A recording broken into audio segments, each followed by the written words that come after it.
प्रश्न संख्या 11,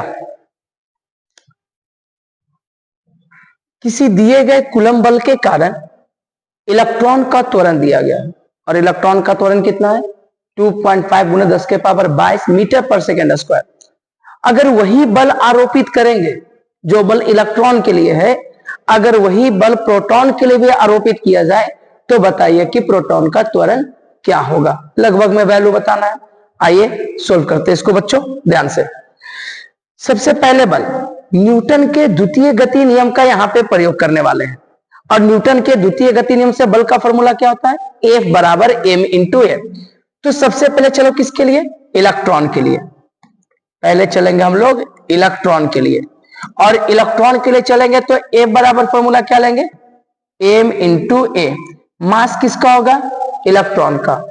त्वरण भी किसका होगा, इलेक्ट्रॉन का। अब उसके बाद चलो किसके लिए बच्चों, प्रोटॉन के लिए। दो पार्टिकल लिया गया है, एक इलेक्ट्रॉन एक प्रोटॉन, और क्वेश्चन में क्या करा है समान बल आरोपित किया जाए, यानी जितना बल इलेक्ट्रॉन के लिए है वही सेम बल किसके लिए, प्रोटॉन के लिए। तो इलेक्ट्रॉन के लिए बल F, तो प्रोटॉन के लिए भी बल F ही लेते हैं, F हो जाएगा, कोई चेंजिंग नहीं आएगा। अब क्या होगा m इंटू ए, यानी मास ऑफ किसका लेंगे, प्रोटॉन का, और त्वरण भी किसका लेंगे, प्रोटॉन का। समीकरण ये फर्स्ट मान लो, ये समीकरण सेकंड मान लो। दोनों का LHS क्या है, बराबर, और LHS बराबर होगा तो RHS भी क्या होगा, बराबर। तो RHS को बराबर करते और देखते क्या होगा, RHS को बराबर करो तो मास ऑफ प्रोटॉन और त्वरण प्रोटॉन का बराबर मास ऑफ इलेक्ट्रॉन और त्वरण किसका बच्चों, इलेक्ट्रॉन का। हमको निकालना क्या है, प्रोटॉन का त्वरण, और प्रोटॉन का त्वरण मतलब क्या निकालना है, एक्सेलरेशन ऑफ प्रोटॉन, AP निकालना है।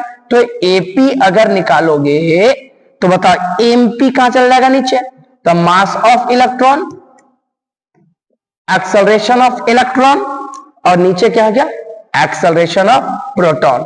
चलिए सभी की वैल्यू को पुट करो और बताओ मास ऑफ इलेक्ट्रॉन कितना होता है। इलेक्ट्रॉन की मास तो नियत होती ना, कितना होता है 9 गुना 10 के पावर -31 kg।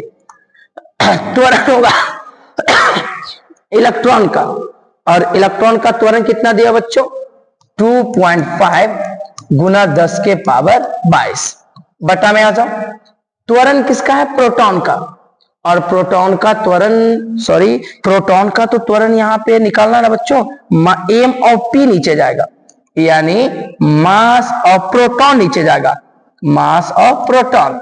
और मास ऑफ प्रोटॉन कितने होते हैं बच्चों, लगभग में 1.6 गुना 10 के पावर -27। चलिए अब इसको आप सोल्व करोगे तो प्रोटॉन का निकल जाएगा त्वरण। आइए सोल्व करते हैं, क्या आएगा देखिएगा 2.5। एक काम करो, पॉइंट से पॉइंट काट लो, ये पॉइंट से पॉइंट हमने क्या किया, कैंसिल।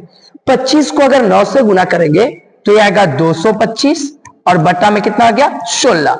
अब पावर वाले को सोल्व करो ध्यान से, आ जाओ 10 के पावर -31 है, 10 के पावर 22 है, ये -27 ऊपर जाएगा तो क्या होगा +27, तो 10 के पावर कितना आ गया 27। चलो पावर को ऐड कर दो तो पहले बच्चों, इसको डिवाइड हम कर लेंगे बाद में, ऐड कीजिए। बोलिएगा सभी का आधार क्या है, सेम है, पावर को जोड़ दो तो 22 और 27 को जोड़ोगे तो कितना आ गया, 22 और 27 को जोड़ोगे तो 49 आ गया, और 49 में से 31 जाएगा तो कितना आ जाएगा, 49 में से 31 जाएगा तो 18 आ जाएगा, तो 10 के पावर कितना हो गया 18।